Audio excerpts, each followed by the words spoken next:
Hello साथियों, नमस्कार। स्वागत है आप सभी का। कैसे हैं आप सब? उम्मीद करते हैं आप सभी बड़े अच्छे होंगे। दोस्तों, आज के इस वीडियो में हम बात करेंगे भारतीय शहरों के उपनाम भाग 2 को लेकर।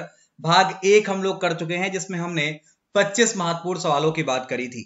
अगर आपने वो पार्ट नहीं देखा है तो उसका लिंक नीचे वीडियो के डिस्क्रिप्शन में मिल जाएगा, जहां से आप देख सकते हैं, या आई बटन पर आपको मिल जाएगा जहां से आप देख सकते हैं। ठीक है, आइए आज का वीडियो स्टार्ट करते हैं। आपको शुरू से लेकर आखिरी तक बने रहना है और सारे जवाब देने का प्रयास करना है। तो पहला सवाल आज के लिए है, एशिया की अंडों की टोकरी किसे कहा जाता है, या एशिया में अंडों की टोकरी किसे कहा जाता है? तो याद रखिएगा, आंध्र प्रदेश को एशिया में अंडों की टोकरी कहा जाता है। किसे?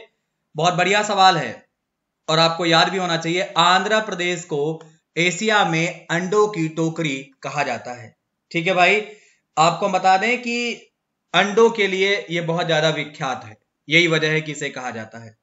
ठीक है, आंध्र प्रदेश की 3 राजधानियां हैं, अमरावती, विशाखापट्टनम और कुर्नूल। आंध्र प्रदेश में कितने जिले हैं, यह आपको कमेंट बॉक्स में बताना है। भारत का पिट्सबर्ग आप किसे कहते हो? भारत का पिट्सबर्ग आप जमशेदपुर को कहते हो। किसे कहते हैं आप जमशेदपुर को भारत का पिट्सबर्ग कहते हैं। यह बहुत ज्यादा इंपॉर्टेंट है। जमशेदपुर, जिसका दूसरा नाम टाटानगर है, यह भारत के झारखंड राज्य का एक बड़ा प्रमुख शहर है। इसको आप जानते होंगे। ठीक है भाई, राष्ट्रीय राजमार्गों का चौराहा किसे कहा जाता है? राष्ट्रीय राजमार्गों का चौराहा आप कानपुर को कहते हैं। एक सवाल नीचे कमेंट बॉक्स में आपको बताना है, कानपुर किस नदी के किनारे बसा हुआ है? फिलहाल कानपुर भारत के उत्तर प्रदेश में स्थित एक औद्योगिक महानगर है और बड़ा इंपॉर्टेंट है। ठीक है भाई, यह नगर औद्योगिक राजधानी के नाम से भी जाना जाता है। चूड़ी नगरी अथवा सुहाग नगरी किसे कहा जाता है? आप चूड़ी नगरी कहिए या सुहाग नगरी कहिए, ये फिरोजाबाद को कहा जाता है। किसे कहते हैं आप? ये आप फिरोजाबाद को कहते हैं। ये आपके लिए बहुत ज्यादा इंपॉर्टेंट है। ठीक है भाई, फिरोजाबाद भारत के उत्तर प्रदेश में स्थित एक नगर है। इसका पुराना नाम चंदवार बताया जाता है। यह शहर चूड़ियों के लिए बहुत ज्यादा फेमस है, यही वजह है कि इसके दोनों उपनाम हैं। रैलियों का नगर आप किसे कहते हो? तो रैलियों का नगर आप नई दिल्ली को कहते हैं। किसको कहते हैं? नई दिल्ली को। एक सवाल नीचे कमेंट बॉक्स में बताइए कि दिल्ली भारत की राजधानी कब बनी थी? दिल्ली भारत की राजधानी कब बनी थी, यह आपको बताना है। चलिए नेक्स्ट आइए, दक्षिण भारत का मैनचेस्टर आप किसे कहते हैं? दक्षिण भारत का मैनचेस्टर आप कोयंबटूर को कहते हैं।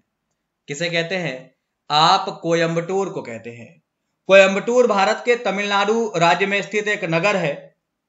कर्नाटक और तमिलनाडु की सीमा पर बसा हुआ शहर, यह औद्योगिक नगरी के रूप में जाना जाता है। ठीक है भैया, यह आपको याद रखना है। ईश्वर का निवास स्थान आप किसे कहते हैं? ईश्वर का निवास स्थान आप किसे कहते हैं? तो यह आप प्रयागराज को कहते हैं। बहुत ज्यादा इंपॉर्टेंट रहेगा आपके लिए। चलिए आगे बढ़ा जाए, तो राजस्थान का प्रवेश द्वार आप किसे कहते हैं? राजस्थान का प्रवेश द्वार आप किसे कहते हैं? तो आप भरतपुर को कहते हैं। जब आप राजस्थान में प्रवेश करते हैं तो प्रवेश द्वार यानी भरतपुर से होकर ही प्रवेश करते हैं। समझ गए आप? ये बहुत ज्यादा इंपॉर्टेंट है। और इसकी स्थापना जाट शासक महाराजा सूरजमल के द्वारा करी गई थी। किसके द्वारा? सूरजमल के द्वारा की गई थी। यह आपको याद रखना है। राजस्थान का गौरव किसे कहा जाता है? राजस्थान का गौरव आप चित्तौड़गढ़ को कहते हैं। कब? चित्तौड़गढ़ को कहते हैं। एक सवाल आपने बताना है, हल्दी घाटी का युद्ध कब हुआ था? ये नीचे कमेंट बॉक्स में आपको बताना है। फिलहाल चित्तौड़गढ़ भारत के राजस्थान राज्य में स्थित है। ये मेवाड़ की प्राचीन राजधानी हुआ करती थी। भारत के महान शासक वीर महाराणा प्रताप का संबंध यहीं से था। समझ गए आप? दक्षिण की रानी या दक्कन की रानी आप किसे कहते हैं? तो दक्षिण की रानी आप पुणे को कहते हैं, या दक्कन की रानी आप पुणे को कहते हैं। पुणे भारत के महाराष्ट्र राज्य का एक महत्वपूर्ण शहर है। महाराष्ट्र के सीएम कौन है, ये नीचे कमेंट बॉक्स में लिख दीजिए। यह शहर महाराष्ट्र के पश्चिम भाग में है, आपको फेमस, आपको मालूम होना चाहिए। दक्षिण का चेरापूंजी किसे कहा जाता है? तो दक्षिण का चेरापूंजी आप आगुम्बे को कहते हैं। आगुम्बे भारत के कर्नाटक राज्य के शिमोगा जिले में स्थित एक गांव है। अगर आप नहीं जानते हैं तो जान लीजिएगा, ये गांव बड़ा फेमस है। यह पश्चिमी घाट पर्वत श्रृंखला के घने जंगलों वाले मालेनाडु क्षेत्र में स्थित है। वर्षा की वजह से फेमस है ये। धान की डलिया किसे कहा जाता है? तो ध्यान रखिएगा, धान की डलिया आप छत्तीसगढ़ को कहते हैं। किसे कहते हैं? ये आप छत्तीसगढ़ को कहते हैं। छत्तीसगढ़ का गठन 1 नवंबर 2000 को हुआ था और यह भारत का 26वें नंबर का राज्य बना था।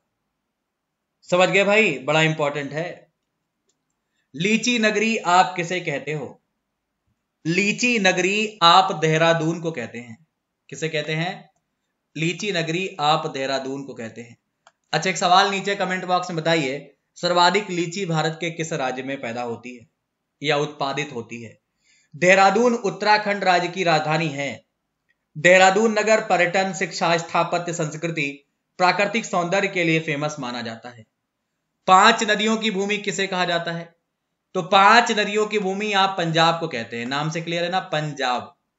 ये आपका 5 नदियों की भूमि कहलाता है। इसे पंचनद भी कहा जाता है।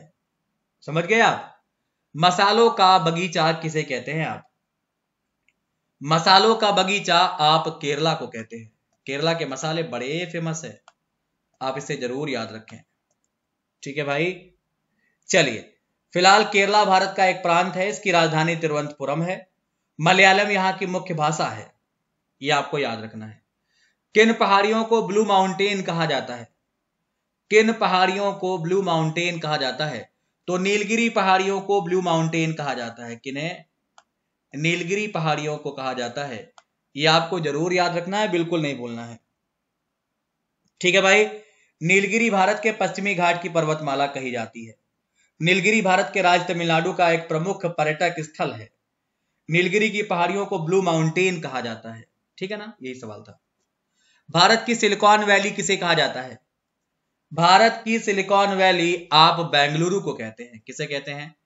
बेंगलुरु को कहते हैं। बहुत ज्यादा इंपॉर्टेंट रहेगा ये आपके लिए, इसको आप भूलेंगे नहीं। समझ गए? चलिए, बेंगलुरु भारत का दूसरा सबसे तेजी से विकसित होने वाला महानगर है, तो हल्के में ना लेना इसको। समझ गए? भारत का प्रवेश द्वार आप किसे कहते हो? भारत का प्रवेश द्वार आप किसे कहते हो? तो याद रखिएगा, मुंबई को कहते हैं आप। ध्यान रखेंगे, बहुत ज्यादा इंपॉर्टेंट है। मुंबई भारत का प्रवेश द्वार कहलाता है। मुंबई को सपनों का शहर भी कहते हैं। महाराष्ट्र के वर्तमान गवर्नर कौन है? ये नीचे कमेंट बॉक्स में आपको लिखना है। फलोद्यान का स्वर्ग किसे कहा जाता है? तो फलोद्यान का स्वर्ग आप सिक्किम को कहते हैं। किसे कहते हैं भाई? ये आप सिक्किम को कहते हैं। बहुत ज्यादा इंपॉर्टेंट है। सिक्किम भारत के पूर्वोत्तर भाग में स्थित एक पर्वतीय राज्य कहा जाता है और इसका जो आकार है वह इसकी प्रसिद्धि है। अगला सवाल है, भारत का डेट्रॉइट आप किसे कहते हैं? तो भारत का डेट्रॉइट आप पीतमपुर को कहते हैं। किसे कहते हैं? पीतमपुर को कहते हैं। यह आपके लिए बहुत ज्यादा इंपॉर्टेंट है, आप इसे याद रखेंगे। अच्छा, ये आपका जो पीतमपुर है, ये भारत के मध्य प्रदेश राज्य के धार जिले में स्थित एक औद्योगिक केंद्र कहा जाता है, तो ये बहुत ज्यादा इंपॉर्टेंट है। ठीक है, आइए आगे बढ़ते हैं। भारत का पेरिस किसे कहते हैं आप? भारत का पेरिस किसे कहते हैं? तो याद रखिएगा, जयपुर को भारत का पेरिस कहा जाता है।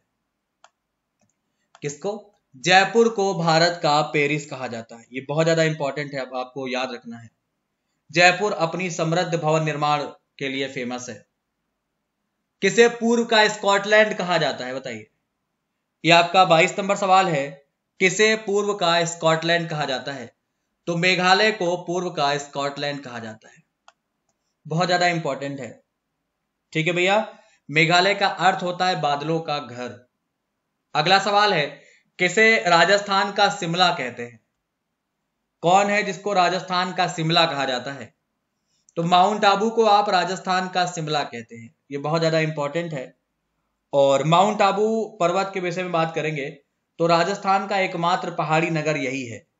इस शहर का प्राचीन नाम अरबुंदांचल हुआ करता था। ठीक है, आप इसे याद रखिएगा। चलिए, मलय का देश किसे कहते हैं आप? मलय का देश आप कर्नाटक को कहते हैं। मलय मतलब चंदन होता है और चंदन का सर्वाधिक उत्पादन कर्नाटक में होता है।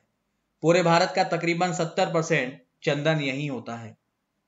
किसे कोटायम की दादी के उपनाम से जानते हैं?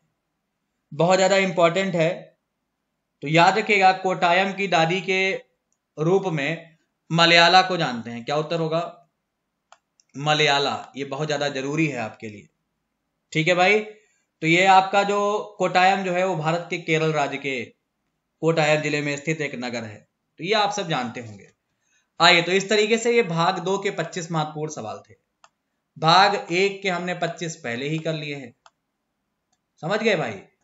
तो आप ये 50 सवाल अच्छे से याद कर लीजिए। पहला भाग अगर आपने नहीं देखा है तो जाकर वो भी देख लीजिए, है ना। आइए कुछ और बातें कर ली जाए। अगर आपने अभी तक अनअकैडमी ज्वाइन नहीं किया है तो ज्वाइन कर लीजिए। वहां पर आपको ये सारे विषय हमसे डिटेल में करने को मिलते हैं। लिंक नीचे वीडियो के डिस्क्रिप्शन में है, जहां से आप मुझे फॉलो कर सकते हैं। अगर आप वहां पर प्लस ज्वाइन करते हैं दीपक सिंह YT10, ये मेरा कोड है, इसको यूज करके तो आपको चीजें डिटेल में करने को मिलती हैं, पढ़ने को मिलती हैं।